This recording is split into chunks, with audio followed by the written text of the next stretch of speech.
নমস্কার। ওভারম্যান ফাউন্ডেশনের উদ্যোগে আমাদের আজকের যে পাঠ এবং আলোচনা, শ্রদ্ধেয় শ্রী যুগল কিশোর মুখোপাধ্যায়ের the practice of integral yoga, পূর্ণ যোগের সাধন পদ্ধতির ওপর যে আলোচনা, তাতে যারা সমবেত হয়েছেন সকলকে আন্তরিক স্বাগত জানাচ্ছি। আমরা এই বইটির অত্যন্ত প্রয়োজনীয় এই বইটির চতুর্থ অধ্যায়, পঞ্চম অধ্যায় পড়ছি, renunciation in the integral yoga, পূর্ণ যোগে ত্যাগের ভূমিকা বিস্তারিতভাবে যুগলদা আলোচনা করেছেন। তো আমরা এখনো পর্যন্ত যে বিষয়গুলি, যে আলোচনাগুলি পেয়েছি যুগলদার কাছ থেকে, তাতে এই যে শ্রী অরবিন্দের মা এবং শ্রী অরবিন্দের যে পূর্ণ যোগ, সেই পূর্ণ যোগের মূল তত্ত্বটি যুগলদা খুব চমৎকার ভাবে আমাদের কাছে উপস্থাপিত করেছেন এবং তার আগে বলেছেন যে আমাদের যে প্রাচীন অধ্যাত্ম পরম্পরা, তাতে কতখানি গুরুত্ব সহকারে এই ত্যাগের ব্যাপারটি এসেছে সেটিও, এবং তার কেন সেই ত্যাগের ব্যাপারকে, ত্যাগের বিষয়টিকে অত গুরুত্ব দিয়ে প্রাচীন পরম্পরায় আলোচনা করা হয়েছিল, এগুলো আমরা দেখেছি। তো আমরা যখন শ্রী অরবিন্দের ঋষি দৃষ্টিতে তার যে পূর্ণ দর্শন বা পূর্ণ যোগের তত্ত্ব উদ্ভাসিত হয়ে উঠতে দেখেছি, তার যে মূল বিষয় সেটি হচ্ছে যে এতদিন পর্যন্ত এই পার্থিব অস্তিত্ব বা এই যে জীবনের বাস্তব ক্ষেত্র, এখানে এটাকে আমরা ধরে নিয়েছিলাম যে একটা যেন অশুদ্ধি, একটা যেন ইমপারফেকশন, এবং এই অশুদ্ধি যেন চক্রাকারে অনন্তকাল ধরে একটা পৌনঃপুনিকতায় ঘুরে চলেছে। এটা এক সময় গিয়ে একটা চূড়ান্ত জায়গায় পৌঁছচ্ছে, সেখানে গিয়ে তারপরে সেটা যেন ধ্বংসের দিকে গিয়ে আবার নতুন করে সেই অশুদ্ধির দ্বিতীয় চক্রই শুরু হচ্ছে।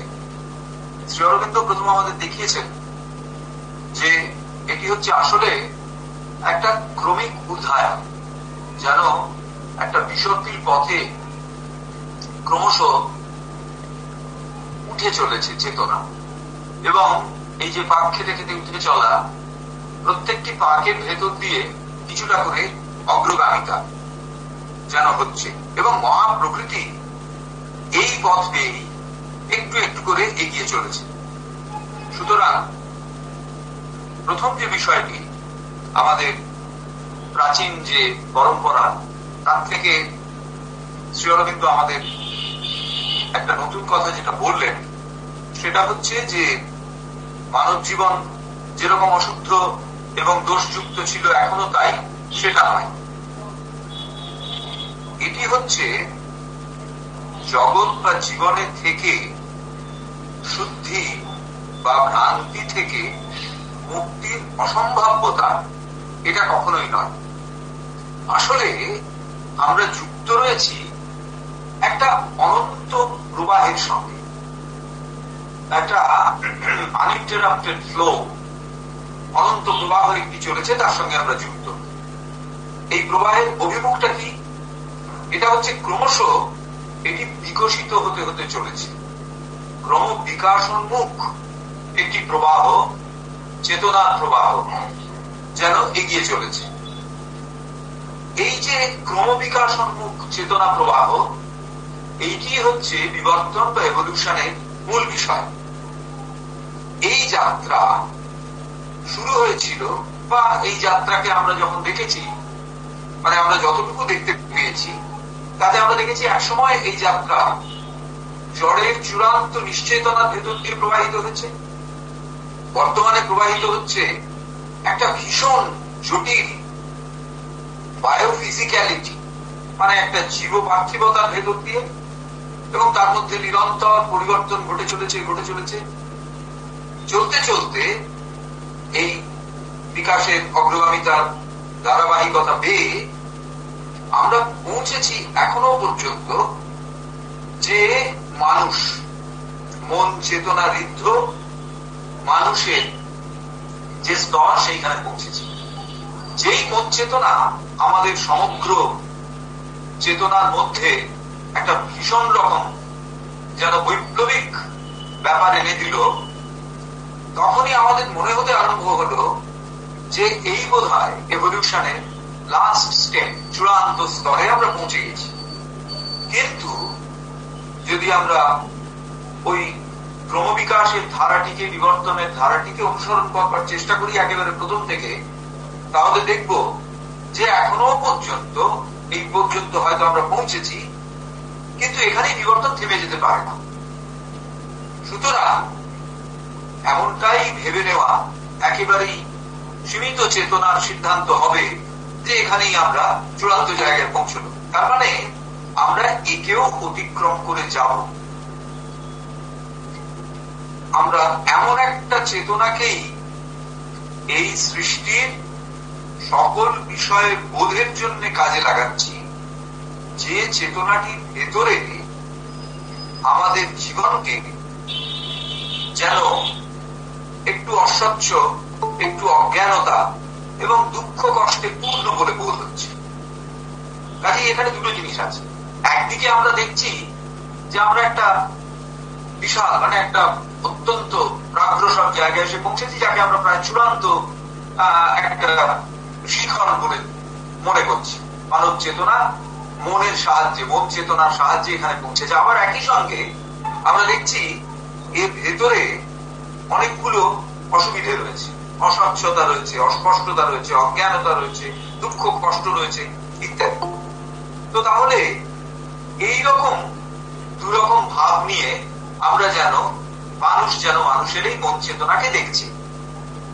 শ্রী অরবিন্দ বলছেন যে এখানে কিন্তু বিবর্তন থামবে না, এই বিবর্তন এগিয়ে চলবে। যেমন আগের অংশ থেকে, আগের অবস্থা থেকে এগিয়েছে, সেরকম এখান থেকেও এগিয়ে চলবে। এখনো পর্যন্ত যতদূর এগিয়েছে তাকে অতিক্রম করে চলবার পথে ইতোমধ্যেই কিন্তু পদক্ষেপ শুরু হয়েছে। এবং এর এই যে অগ্রগমন, এর পরবর্তী ধাপটি কি? শ্রী অরবিন্দ বলছেন যে সচ্চিদানন্দের পূর্ণ আবির্ভাব এবং তার মহৎ প্রভাবের পূর্ণ প্রকাশ, এই দুটি এর ঠিক পরের ধাপ। অর্থাৎ এই যে মন চেতনা ঋদ্ধ মানব, তার পরের ধাপ যেটি, সেটি হচ্ছে সচ্চিদানন্দের পূর্ণ আবির্ভাব এবং তার যে মহৎ প্রভাব, তার পূর্ণ প্রকাশ। এই অবধারিত অভিমুখে এগিয়ে যাচ্ছে। এবং বিবর্তনের অন্তর্গত প্রেরণা, যদি আমরা বিবর্তনের ভেতরকার মূল প্রেরণা, যার জন্য এই ক্রমিক অগ্রগতি, তাকে আমরা চিনে নিতে চাই, সেটি হচ্ছে চূড়ান্ত ভাবে দিব্য জীবনকে পৃথিবীর বুকে প্রতিষ্ঠা করা। তো এই যে ক্রমোদ্ধারিত বিবর্তন ধারা এবং তার মাধ্যমে পৃথিবীতে দিব্য জীবন প্রতিষ্ঠার কাজ, এই কাজে সক্রিয় সহযোগিতা, এইটাই হচ্ছে পূর্ণ যোগের যে যিনি সাধক, তার জীবনের লক্ষ্য। অতএব আমরা যদি প্রাচীন পরম্পরাগত সাধন ধারার সাধকদের মতো জীবন এবং পার্থিব বাস্তবতাকে ত্যাগ করে আমরা যদি সেই সর্বম দুঃখম বিবেকিনা, অর্থাৎ জীবনের সবকিছুই দুঃখময়, এইরকম একটা বিশ্লেষণে বা সিদ্ধান্তে এসে পৌঁছই যে জীবন আদতে হলো দুঃখের অনুভবের একটা ক্ষেত্র, এটি কিন্তু পূর্ণযোগের সাধকের দৃষ্টিভঙ্গি নয়। কারণ যিনি পূর্ণযোগী, তিনি তাদের জীবনকে দিব্যরূপে রূপান্তরিত করে তুলবেন। সুতরাং প্রাথমিকভাবে তাকে জীবনকে ভিত্তি হিসেবে ধরতে হবে এবং সেই জীবনকে, যে জীবন একেবারে প্রতি মুহূর্তে আমাদের সামনে আমাদের এগিয়ে নিয়ে চলেছে। শ্রীমদ্ ভগবত গীতায় একটি অসাধারণ কথা আছে, সেখানে এটি হচ্ছে 3য় অধ্যায়ের যে 5ম শ্লোক, সেই শ্লোকটি খুব গুরুত্বপূর্ণ। সেখানে বলা হচ্ছে, নাহি কশ্চিৎ ক্ষণম আপি জাতু তিষ্ঠতি আকর্মকৃত কার্যতে হি অবশঃ কর্ম সর্ব প্রকৃতিজৈর গুণাই। আমরা যদি এর অর্থটি একটু ভেঙে ভেঙে দেখার চেষ্টা করি, জাতু, জাতু শব্দটির অর্থ হচ্ছে কখনো, কোন অবস্থাতেই। জাতু কশ্চিৎ মানে কেউ, এনিবডি, কেউ কখনো ক্ষণম আপি এক মুহূর্ত, এক ক্ষণ আকর্মকৃত কর্ম না করে থাকতে পারে না। অর্থাৎ কোনো না কোনো অ্যাক্টিভিটির সঙ্গে তাকে যুক্ত থাকতেই হবে, নাহি তিষ্ঠতি, থাকতে পারে না। অর্থাৎ প্রত্যেককেই কোনো না কোনো কাজের সঙ্গে সবসময় যুক্ত থাকতে হবে। এক মুহূর্ত কেউ কাজকে ছেড়ে থাকতে পারে না। কেন? তার পরের লাইনে বলা হচ্ছে, হি মানে যেহেতু, বিকজ, হি প্রকৃতি চাই। এই জায়গাটিতে আমাদের মনোনিবেশ করা প্রয়োজন। প্রকৃতি চাই অর্থাৎ প্রকৃতি জাত, বর্ন আউট অফ নেচার। তার যে প্রকৃতি এবং যে মহাপ্রকৃতি, যার প্রভাব তিনি অনুভব করছেন, সেই প্রকৃতি জাত, প্রকৃতি থেকে জন্মেছেন এরকম গুণাই, গুণ সমূহের দ্বারা। এই যে গুণাই, গুণ সমূহ, গুণ মানে কি না এক একটি প্রণোদন, যা এক এক রকম ভাবে এক একটি কাজের সঙ্গে মানুষকে যুক্ত করে দেয়। প্রকৃতি যাই গুণাই অর্থাৎ প্রকৃতি জাত গুণ সমূহের অবসান অধীন হয়ে। আমরা জানি আমাদের প্রাচীন পরম্পরায় 3টি গুণের কথা বলা হয়েছে, সত্য, রজ, তম।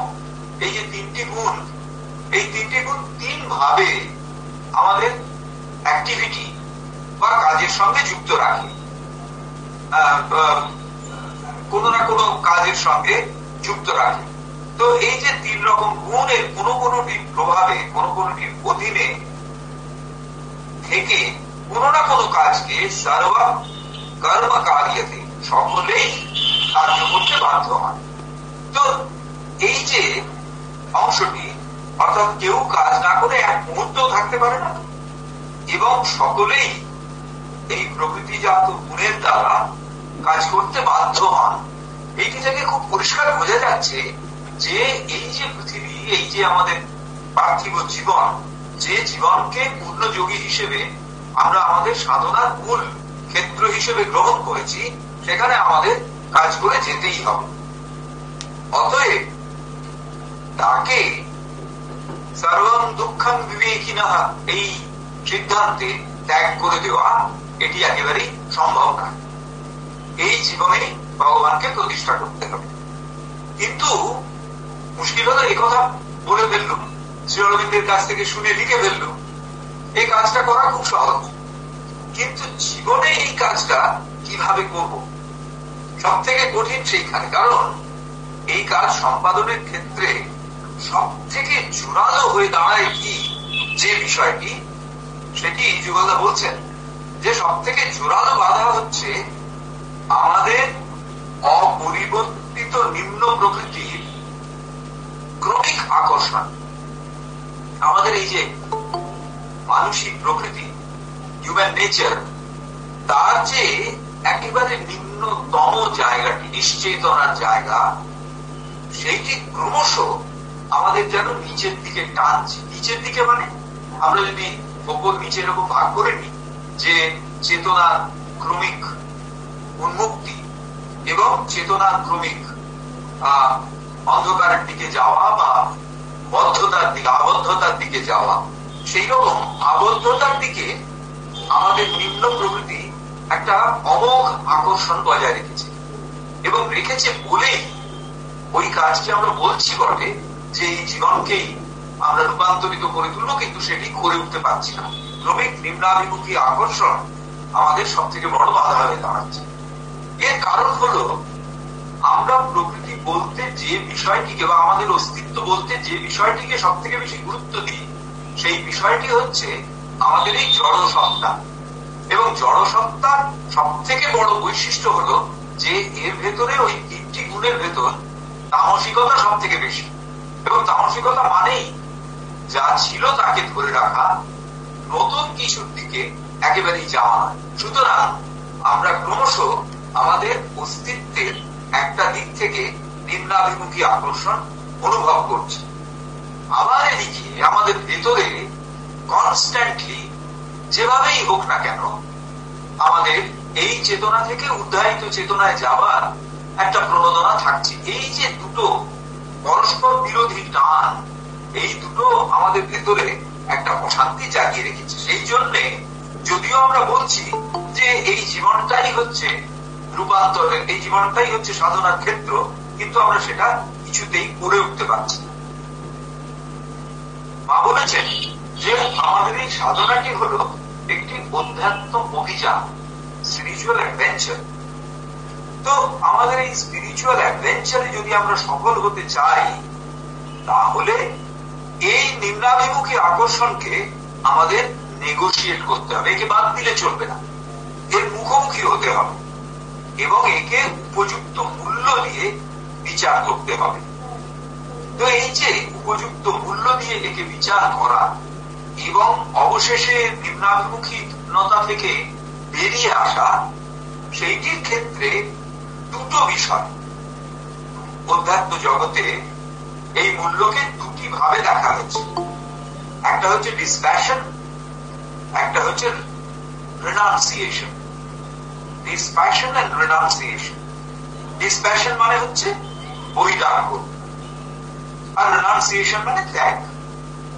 বৈরাগ্য, রাগ। রাগ কথাটির অর্থ কি? যুক্ত থাকা, যার থেকে রক্ত এসেছে, অনুরক্ত, মানে আমি যুক্ত রয়েছি। রাগ মানে হচ্ছে যুক্ত থাকা। তাহলে বৈরাগ্য মানে কি? না, বিযুক্তি। আর দ্বিতীয় হচ্ছে রিনাউন্সিয়েশন, মানে ত্যাগ। অর্থাৎ ত্যাগ যদি আমরা গ্রহণের বিপরীতার্থক শব্দ বলি, তাহলে হচ্ছে ত্যাগ। তাহলে এই দুটি কথা আমাদের বহু কাল থেকে আমরা শুনে আসছি, একটা হচ্ছে বৈরাগ্য আর একটা হচ্ছে ত্যাগ। একথা অবিসংবাদিত যে যতক্ষণ আমরা বাইরের আবরণ সরিয়ে দিতে না পারবো, আমরা আগের দিনও এটি বলেছিলাম যে আমাদের একেবারে প্রাচীন পরম্পরার একটি কথা যে আমাদের বাইরের আবরণ না সরালে অন্তরে আমাদের যে সম্ভাবনা আছে সেখানে আমরা পৌঁছতে পারবো না। এবং এটি মা বলছেন। মা বলছেন, মায়ের একটি অসাধারণ কথা, you must know how to lose all in order to gain all. You must know how to lose all in order to gain all. অর্থাৎ কি করে সমস্ত কিছু হারাতে হয় সেটা তোমাকে জানতেই হবে, কারণ সেটি না জানলে কি করে সবকিছু পেতে হয় সেটি তুমি সেই জায়গায় তুমি যেতে পারবে না। এখানে যুগলদা বলছেন, yes, lose we must everything, but let us hasten to add that our renunciation has to be principally an inner one in its nature and not so much outer as in the case of the ascetics. যখনই রিনাউন্সিয়েশনের কথা আসে তখনই আমাদের মধ্যে সন্ন্যাসের কথা আসে। সন্ন্যাস কথাটি তৈরি হয়েছে কিভাবে? ন্যাস অর্থাৎ ত্যাগ, সৎ ন্যাস অর্থাৎ প্রকৃত বা সত্য ত্যাগ, সেই জন্য বলা হয়েছে সন্ন্যাস। এবং যখনই আমরা সন্ন্যাসীর কথা ভাবি, আমাদের সামনে সেই মানে বৈদিক পোশাকধারী বিশেষ বেশ বিন্যাসের সেই হাতে দণ্ড কমণ্ডল এইরকম একটি চেহারা আমাদের ভেতরে চলে আসে। মা এখানে বলেছেন একটি কথা, যে সন্ন্যাসীদের মতন বাহ্যিক ত্যাগ সেটি আমাদের সত্যিকারের ত্যাগ নয়। তাহলে আমাদের ত্যাগটি কি হবে? যুগলদার লেখা থেকে আমি আরেকটু পড়ি। We must renounce and renounce completely all our egoistic cravings and desires, but not necessarily outer objects. দেখুন, খুব চমৎকার কথা এখানে বলা হলো। কি ত্যাগ করতে হবে? না, ত্যাগ করতে হবে all our egoistic cravings, আমাদের অহংতাড়িত যত কামনা সেইগুলিকে ত্যাগ করতে হবে। অহংতাড়িত কামনা ত্যাগ করতে হবে। And desires, cravings and desires, but not necessarily outer objects, বাইরের যে সমস্ত বিষয় সেগুলি নয়। অহংবোধ জনিত যে সমস্ত কামনা বাসনা সেইটি আমাদের ত্যাগ করতে হবে, কিন্তু আমাদের বাইরের ত্যাগ কিন্তু তার জন্য তার উপরে সেটি নির্ভর করে না। আমরা আবার ওই শ্রীমদ ভগবত গীতা 3য় অধ্যায়ের আরেকটি শ্লোক, মানে জাস্ট ওই আগে 5 নম্বর শ্লোক পড়েছিল, 6 নম্বর শ্লোকটি পড়ছি। সেখানে বলা হচ্ছে, কর্মেন্দ্রিয়াণি সংযম্য ইয়া আস্তে মনসা স্মরণ ইন্দ্রিয়ার্থান বিমূঢ়াত্মা মিথ্যাচারঃ স উচ্যতে। এই যে বাইরের দিকে ত্যাগ, সেইটি যেন এখানে খুব স্পষ্ট করে বলা হয়েছে। বলছেন, বলা হচ্ছে কি না, যিনি বিমূঢ়াত্মা মানে মূঢ় ব্যক্তি, তিনি মানসা অর্থাৎ মনের দ্বারা, কর্মেন্দ্রিয়াণি এই যে আমাদের 5টি কর্ম ইন্দ্রিয় এগুলোকে সংযত করেন।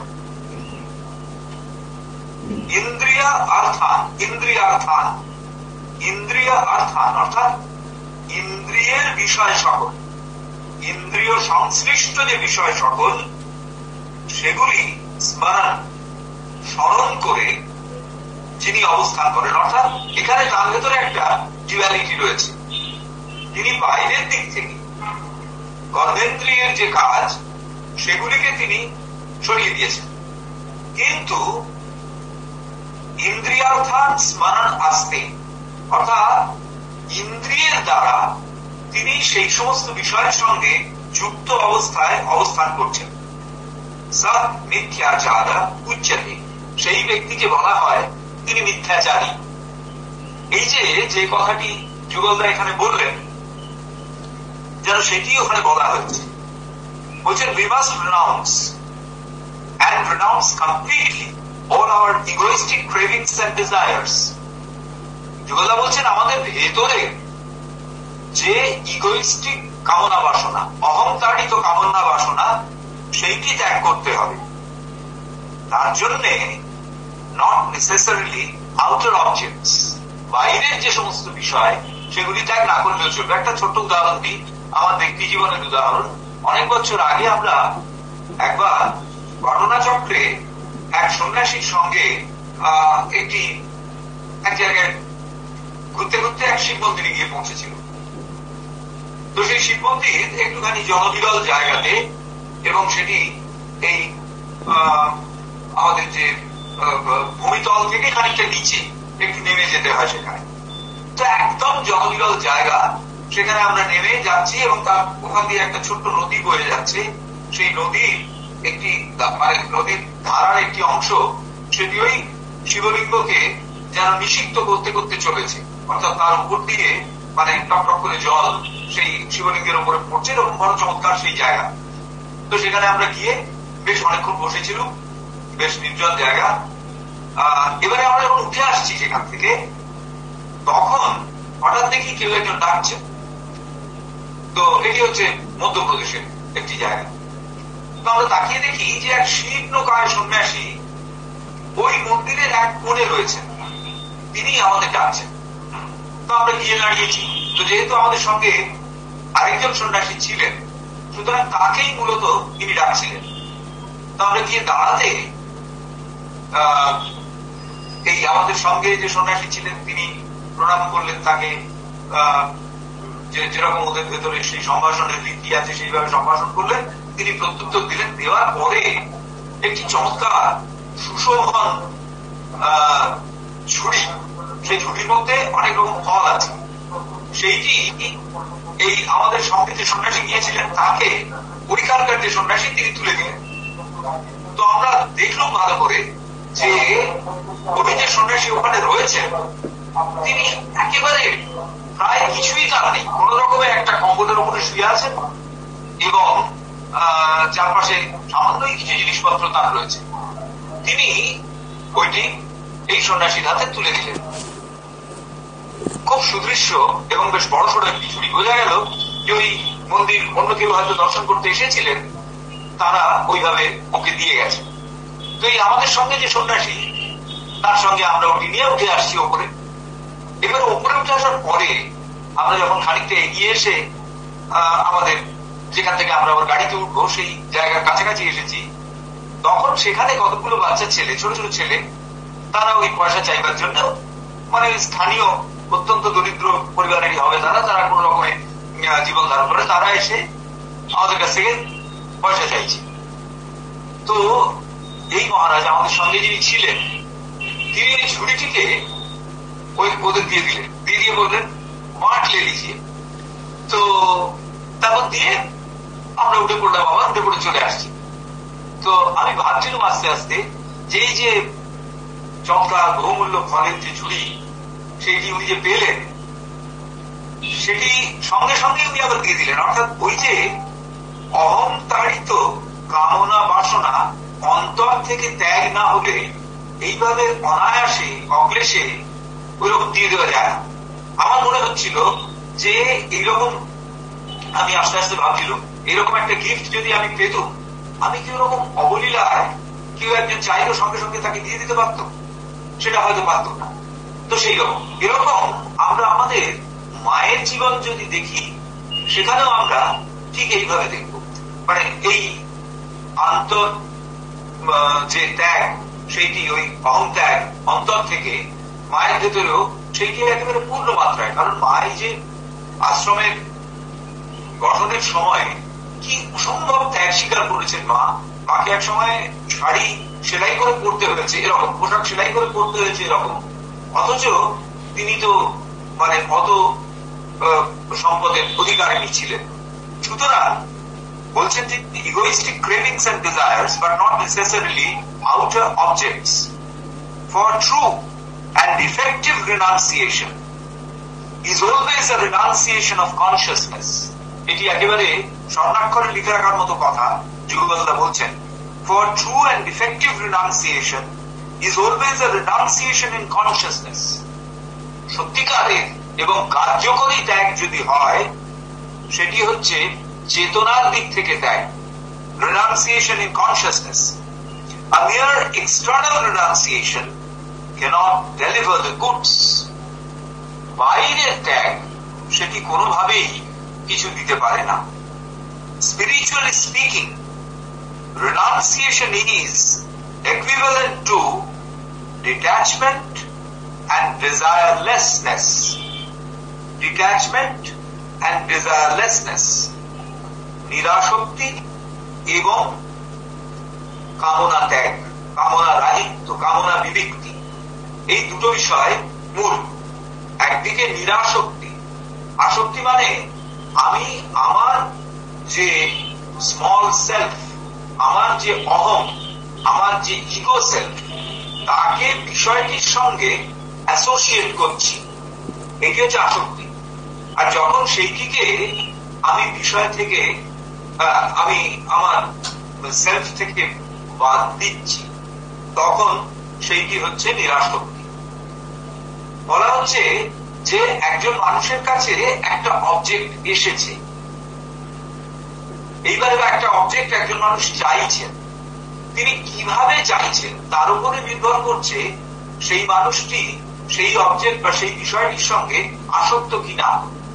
বলছেন if one demands something exclusively for his limited self, if one desires to have it associated with him exclusively, তখন বলা যায় যে সেখানে আসক্তি রয়েছে সেখানে। অর্থাৎ তিনি যদি ওই বিষয়টিকে শুধুমাত্র তার ওই ক্ষুদ্র অস্তিত্বের জন্য চান এবং তিনি এ বিষয়ে সচেতন থাকেন যে তিনি ছাড়া অন্য কেউ যেন ওটি না পেতে পারে, এই মনোভাব নিয়ে যখন আমরা কিছু একটা চাই তখন সেইখানে আমরা বলছি সেইটি হচ্ছে অ্যাটাচমেন্ট, সেইটি হচ্ছে আসক্তি। আর যদি আমরা নিঃসন্দেহে চাই, কিন্তু চাই শুধু আমার জন্য নয়, সকলের জন্য, তখন বলা যেতে পারে এটি হচ্ছে ডিট্যাচমেন্ট।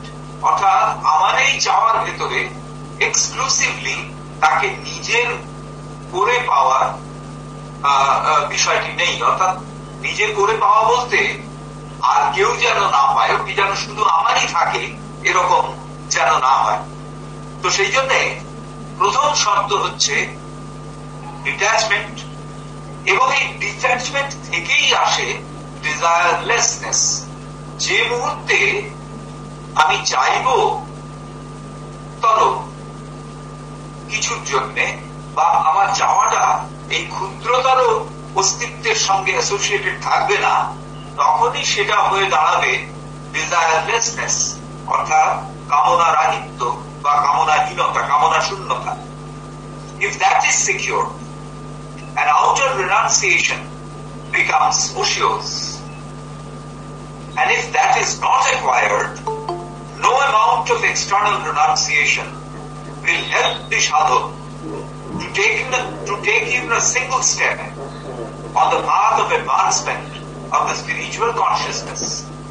যদি সত্যি সত্যি আমরা ভেতরে অহংতাড়িত কামনার থেকে নিজেদের মুক্ত করতে পারি, যাই থাকুক না কেন সেটি আমার চেতনার অগ্রগামিতার পথে কোনো বাধা হয়ে দাঁড়াবে না। কিন্তু যদি ভেতরটা আমার প্রতি মুহূর্তে ওই কামনার দ্বারা তাড়িত হতে থাকে, অথচ বাইরে যদি আমি একটা ত্যাগের ভাব দেখাই, তাহলে এক পাও এগোনো যাবে না। এখানে একটি প্রশ্ন আসে, যে কথাটি আমাদের বিভিন্ন সময়ে বলা হয়ে থাকে। সেই প্রশ্নটা কি? বলা হচ্ছে, যদি আমরা বাইরের দিক থেকে ত্যাগের অভ্যাসটা না করি, তাহলে তো ভেতরে ত্যাগের অভ্যাস আমাদের তৈরি নাও হতে পারে।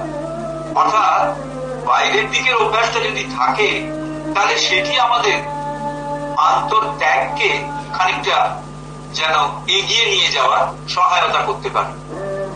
এই পথটি অত্যন্ত বিতর্কিত, এবং এই পথটি মানসিক চেতনার দ্বারা বিভিন্ন সময় ওই নিম্ন চেতনার আকর্ষণে বিভিন্ন সময় এতে পথভ্রান্তির একটা বিষয় থাকে। অর্থাৎ কিরকম, যে যখনই আমরা দেখলাম যে, যেমন একটা মজার ঘটনা ওই আরেকজন সন্ন্যাসীর কাছ থেকেই শোনা। তিনি বলেছিলেন যে তারও সঙ্গে একটুখানি ঘনিষ্ঠতা হওয়ার পরে একটা জায়গায় আমরা একসঙ্গে গেছি। তো যথারীতি যা হয়, এই সন্ন্যাসীদের প্রবচন শেষ হয়ে যাওয়ার পরে হয় কি, যে ওই সন্ন্যাসী এসে কোনো একটা জায়গাতে বসেন এবং যারা প্রবচন শুনতে সমবেত হয়েছিলেন তারা সকলে প্রণাম করে কিছু প্রণামী দেন। তো বেশ, আমরা যে অনুষ্ঠানে গিয়েছিল বেশ অনেক অর্থই তিনি পেলেন প্রণামী হিসেবে। তো আবার আরেকজন, তিনি সেই সমস্ত টাকা পয়সাগুলোকে চমৎকার করে গুছিয়ে টুছিয়ে ওকে দিলেন। তো উনি নেওয়ার পরে, প্রণামী গ্রহণ করার পরে আমরা যখন চলে আসছি, তখন আমার সঙ্গে অল্প বয়সী একজন ছিল। তাকে উনি বলছেন যে, দেখ, তুই যে এত লেখাপড়া করছিস, কষ্ট করছিস, চাকরি বাকরি করে পয়সা উপার্জন করবি, সাধু হওয়া কত সহজ, কি চমৎকার আমার কাছে এতগুলো টাকা এসে গেল। তো এইটা উনি খুব পরিহাসচ্ছলে বললেন, কিন্তু এর ভেতরে একটা ভীষণ গভীর ব্যাপার আছে। সেটা হচ্ছে এই যে একটুখানি মানুষের ভেতরে, প্রত্যেকটি সাধারণ মানুষের মধ্যে খুব স্বতঃস্ফূর্ত ভাবে ত্যাগের প্রতি একটা আকর্ষণ রয়েছে। এই যে আমরা বলছি যে বিবর্তনের ধারা খুব স্বাভাবিকভাবে এগিয়ে চলেছে, সেরকম একটা প্রণোদনা প্রত্যেকের ভেতরে রয়েছে।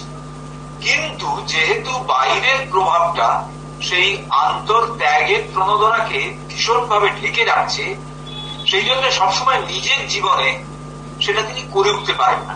কিন্তু যখন একজন ত্যাগী জীবনকে সামনে দেখেন, তখন তার ভেতরে, তার মধ্যে এই যে ত্যাগের প্রেরণা, এটি জেগে ওঠে।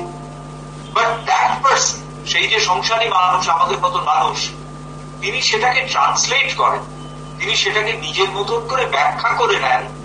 কিভাবে না, তাহলে আমি যদি একে কিছু দিই, তাহলে আমার বোধ হয় ওই ত্যাগের ব্যাপারটা, সাধু সেবার ব্যাপারটা খানিকটা হলো, তাতে আমি কিছুটা পুণ্য অর্জন করলাম।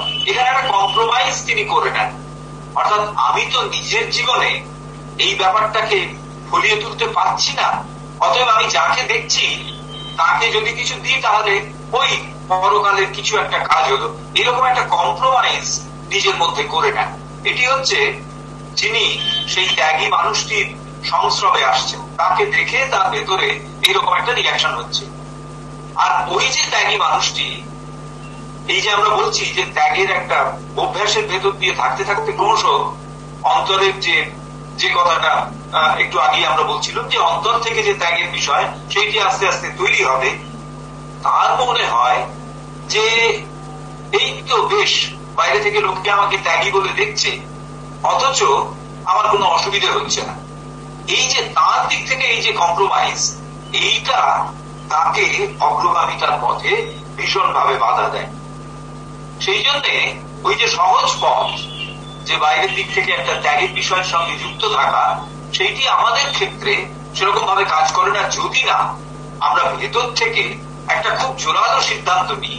এবং ওই যে বলা হচ্ছে অ্যাডভেঞ্চার, অর্থাৎ এমন একটি অভিযানে আমরা নিজেদের যুক্ত যদি না করি, যে অভিযানে আমরা ভেতর থেকে ডিট্যাচমেন্ট এন্ড ডিজায়ারলেসনেস, এইটির দিকে ক্রমশ এগিয়ে যাব। এই যে কথাটি মায়ের, যে you must know how to lose all in order to gain all, এখানে দুটি অল বলা হয়েছে, দুটি অলের কথা বলা হয়েছে। আমরা প্রথম অলটি, প্রথম যে সব কিছু, তাকে আমরা কি বলবো, এবং দ্বিতীয় যে সবকিছু, তাকে আমরা কি বলবো? বলছেন দ্বিতীয় যে সর্বস্ব, অল, এইটা যুগলদা বলছেন সিগনিফাইজ দ্য ডিভাইন। অর্থাৎ আমরা যে গেইন করব, তা হচ্ছে ভগবানকে। বলছেন for one of his designations is সার্ভা, the all. But what about the first all? This all cannot but mean aham, the ego. অর্থাৎ প্রথম অলটি হচ্ছে ইগো, এবং দ্বিতীয় অল, এটি হচ্ছে ভগবান, দিব্য, the divine. In fact, this ego sense,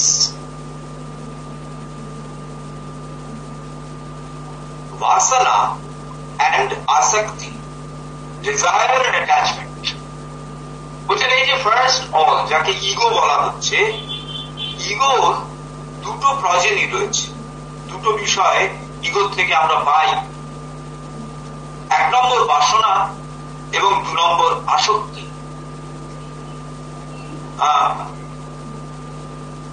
By themselves, the whole of our actual unspiritual consciousness of division, dualities and mortality, তিনটিকে সাজিয়েছেন।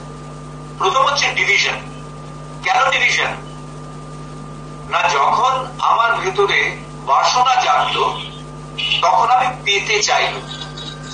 বাসনার সঙ্গে সঙ্গে সেকেন্ড বিষয় যেটা আসক্তি, অর্থাৎ একে আমি আমার সঙ্গে যুক্ত করতে চাইল।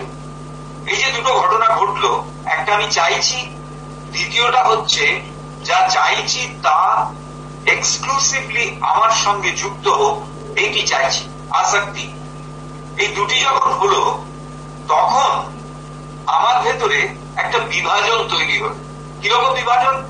না, যে বস্তুটি চাইছি সেটির অধিকারী আমি, এবং যে বস্তুটির অধিকারী আমি সেটি নেই এমন বাকি সকলে। ইগো হচ্ছে এইটা, যেখানে আমাকে বিচ্ছিন্ন করে দিচ্ছে অন্য সকলের থেকে। কিসের ভিত্তিতে? না, on the basis of possession. সুতরাং আমি চাইছি, শুধু আমার জন্য চাইছি, এবং আমি দেখতে চাইছি যে আমি ছাড়া বাকি যারা, তাদের ওই চাওয়া বিষয়টি নেই। এটা হলো ডিভিশন। দ্বিতীয় হচ্ছে ডুয়ালিটি, অর্থাৎ ডিভিশন লিডস টু ডুয়ালিটি, অর্থাৎ আমি এবং আমি ছাড়া বাকি সকলে। এবং তৃতীয় মর্টালিটি। এই যে বিষয়টি আমি এবং আমি ছাড়া বাকি সকলে, এই বিষয়টি নিয়ে বেশি দূর এগোনো যায় না। তার কারণ ভগবানের নিয়মই এই, কিছুদিন পরেই দেখা যাবে যে যা নিয়ে আমি আমাকে এক্সক্লুসিভ ভেবেছিলাম সেটা আরো অনেকের হয়ে গেছে। সুতরাং আমাকে তার পরের স্টেপটার দিকে এগোতে হচ্ছে। পরের স্টেপটার দিকে এগোনো একই, যে পরেরটা শুধু আমার, আর কারণ নয়। এইভাবে ক্রমশ যেন একটা চেতনাগত মৃত্যুর দিকে মানুষ এগিয়ে চলে। তো এই যে তিনটি বিষয়, ডিভিশন, ডুয়ালিটিস আর মর্টালিটিস, এই তিনটি বিষয়কে বলা যেতে পারে ইগোর একেবারে অবধারিত পরিণতি। ইগো রিনাউন্সড, সার্ভা অর অল ইজ রিনাউন্সড। যখন আমি এই অহংবোধকে ছেড়ে দিচ্ছি, তখন ওই সব কিছু তাকেও ছেড়ে দিচ্ছি। Ego renounced, sarva or all is renounced. And if ego sense is retained, other renunciations amount to nothing, and one cannot hope to attain the all or sarva. এখানে all বা sarva with capital. এইখানে যুগলদা যোগবাশিষ্ঠ থেকে একটি অসাধারণ কাহিনীকে উদাহরণ হিসেবে প্রতিষ্ঠিত করেছেন, আমাদের সামনে দেখিয়েছেন।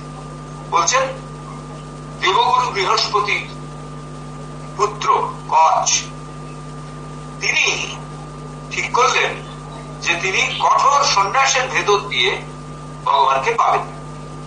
সুতরাং তিনি সংসার ত্যাগ করলেন, সমস্ত কিছু ছেড়ে দিলেন এবং গভীর অরণ্যের ভেতরে গিয়ে একা বাস করতে লাগলেন।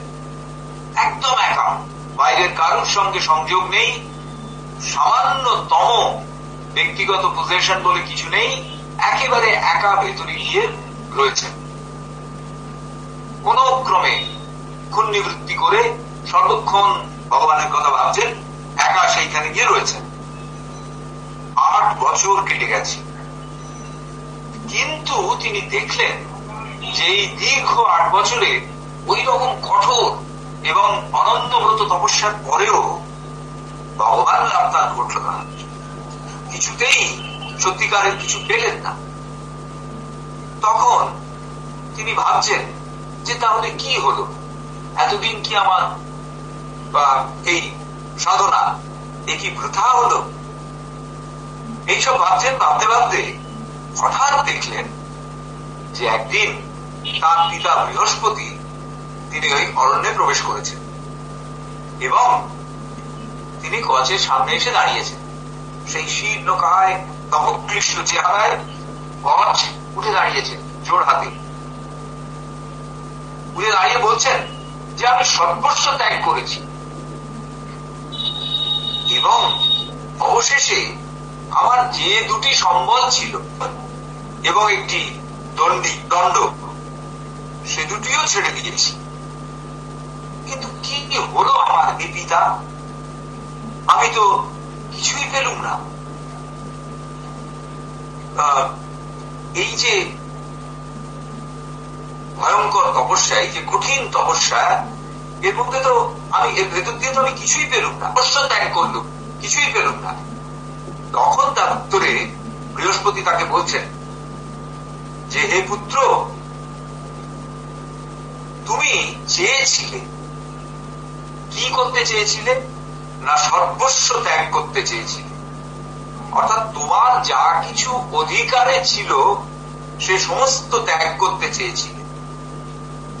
তুমি চাওনি, যা তোমার চাওয়া উচিত ছিল সেটা তুমি চাওনি।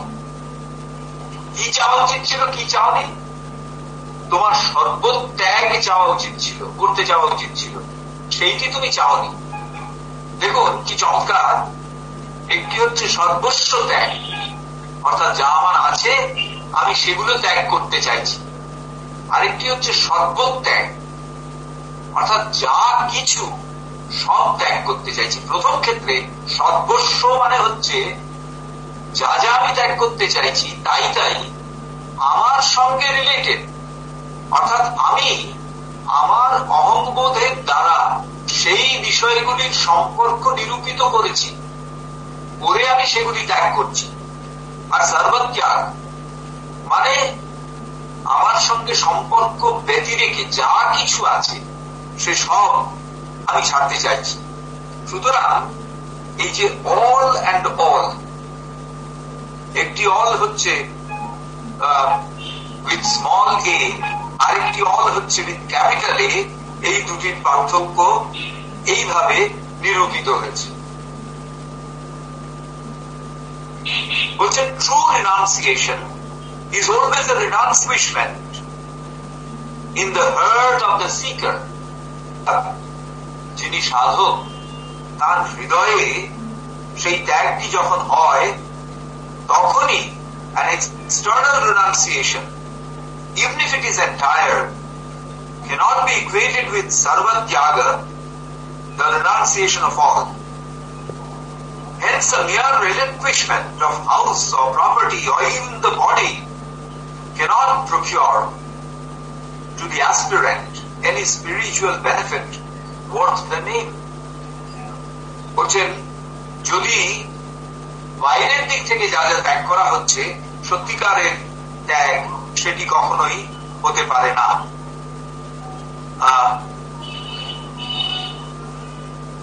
আরেকটি প্রসঙ্গ যুগলদা বলছেন যেটি বলে আমরা শ্রী অরবিন্দের কথায় যাব। বলছেন the question is what is exactly meant by চিত্ত জয়, অর্থাৎ চিত্ত জয়, আমার হৃদয়কে আমি জয় করব। The answer is the sadhak has to become utkranta vasanaha, that is to say he has to renounce all his desires. After that he has to eradicate the aham bhava or the ego sense which constitutes the essence of chitta. দুটি stage. প্রথম বলছেন উৎক্রান্ত বাসনা, অর্থাৎ আমাদের ভেতরে যে বাসনা আছে, চাইবার যে বিষয়টি রয়েছে, চাইছি আমরা, সেই চাওয়াকে উৎক্রান্ত হতে হবে, অতিক্রম করতে হবে। রবীন্দ্রনাথের একটি অসাধারণ কথা আছে, সেখানে বলছেন আরো চাই যে, আরো চাই গো, আরো যে চাই। এখানে তিনি যেন চাইছেন, কি চাইছেন তার পরের পংক্তিটি অসাধারণ। তিনি বলছেন ভান্ডারি মোর সুধা আমায় ভিতরে নাই, অর্থাৎ ভগবানের কাছ থেকে আমি যত চাইছি তত তিনি আমাকে সম্পদ দিচ্ছেন, কিন্তু তারপরেও আমি চেয়ে যাচ্ছি। কেন চাইছি? এই সম্পদ তো আমি চাই না, আমি অবশেষে অমৃতটুকু চাই। যেমন মন্থনের সময় কত সম্পদ উঠেছিল, কিন্তু অবশেষে কি উঠল? অমৃত। তো এখানেও যেন তুমি আমাকে সব দিচ্ছ, যা চাইছি তাই দিয়ে দিচ্ছ, কিন্তু আমি উৎক্রান্ত বাসনা কখন হব? যখন এসবের পরে তোমার অন্তরের অমৃতত্ব আমাকে দেবে। অমৃত মানে যখন সব কামনা, সব বাসনা শেষ হয়ে যাবে, তখনই আমি ওই যে তিনটি স্তরের কথা বলেছেন, যে তিনটি স্তর আমাদের বেরোতে হবে, ডিভিশন, ডুয়ালিটিস এন্ড মর্টালিটি, এই মর্টালিটিকে আমি অতিক্রম করব যখন তিনি তার ইমর্টালিটি আমাকে দেবেন। তো সেটা হচ্ছে প্রথম স্টেপ, উৎক্রান্ত বাসনা।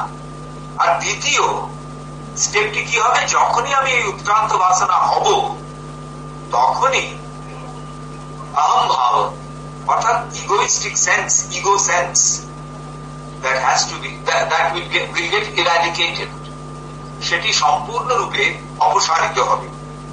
এই যে অহম ভাব, এইটি হচ্ছে ইসেন্স অফ চিত্ত, এইটি হচ্ছে আমার মন, সেই জন্য সেইটি হচ্ছে আমার ভেতরে। সুতরাং এইটি হল চিত্ত জয়। That will amount to renunciation of all, sarva tyaga. Without achieving this inner renunciation, even if a sadhak pronounces everything external but somehow retains a shred of aham or ego sense, his renunciation of being entire or genuine, অর্থাৎ যদি সেইটি ত্যাগ না হয় তাহলে কোনোভাবেই সেটি তার ডিজায়ার জায়গাতে পৌঁছবে না। সব শেষে সিনথেসিস অফ যোগ থেকে শ্রী যুগলদা কয়েকটি কথা বলছেন। এটি হচ্ছে pages 314 to 319. Renunciation must be for us merely an instrument and not an object, nor can it be the only or chief instrument, since our object is the fulfillment of the divine in the human being, a positive aim which cannot be reached by negative means. অত্যন্ত জরুরি একটি বাক্য।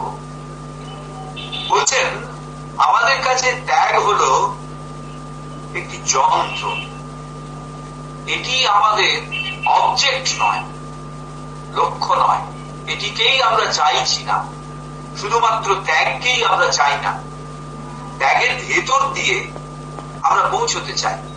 এটি অন্যতম প্রধান একটি যন্ত্র, কারণ আমাদের অবজেক্ট কি?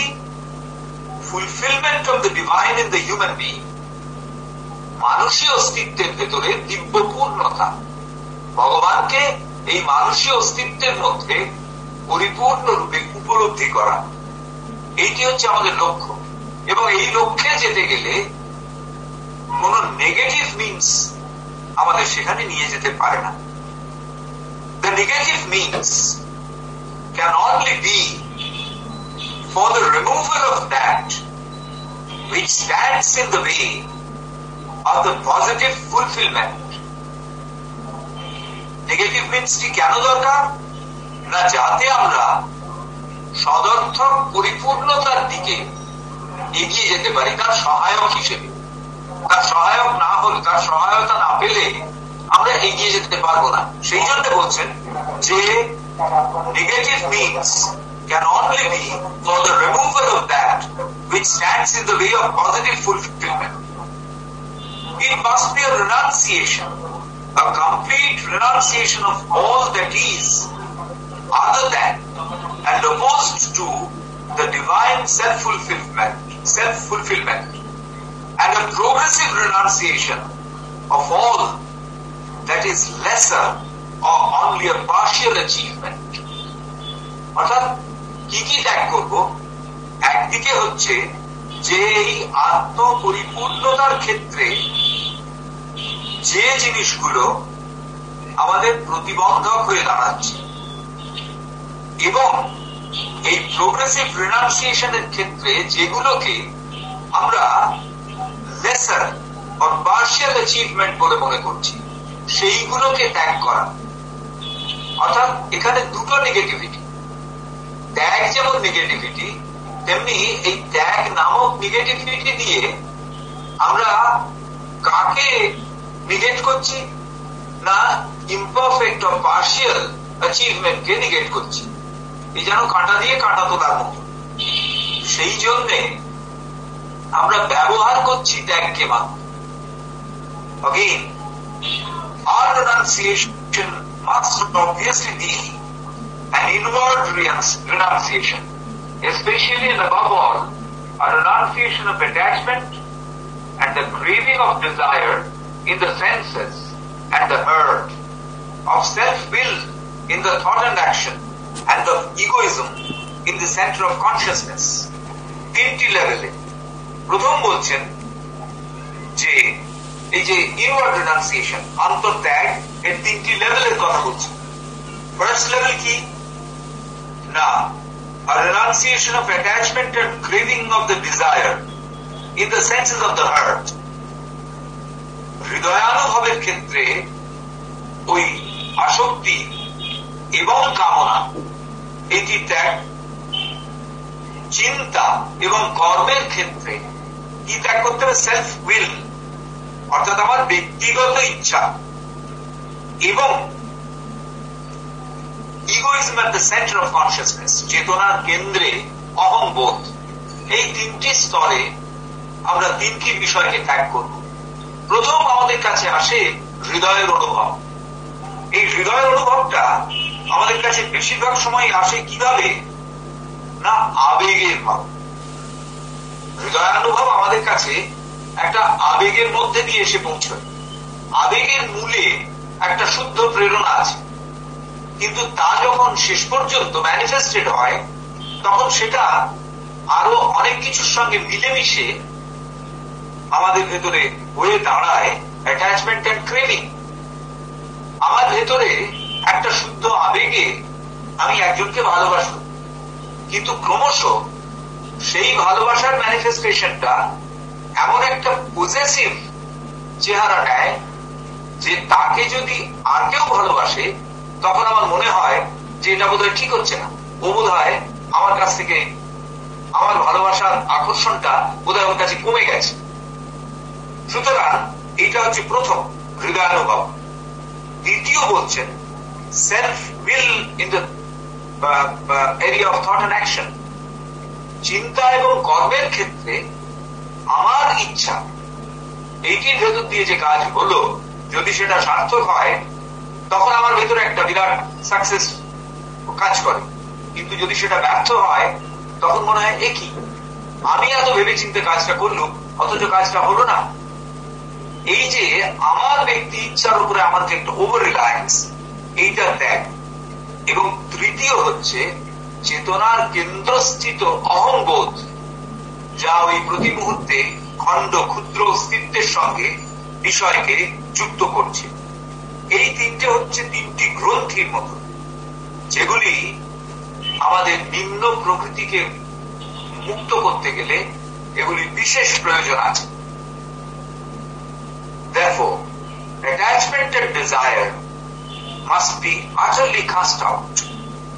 There is nothing in the world to which we must be attached, nor wealth, nor poverty, nor joy, nor suffering, nor life, nor death, nor greatness, nor littleness, nor vice, nor virtue, nor friend, nor wife, nor children, nor country, not a walk and mission.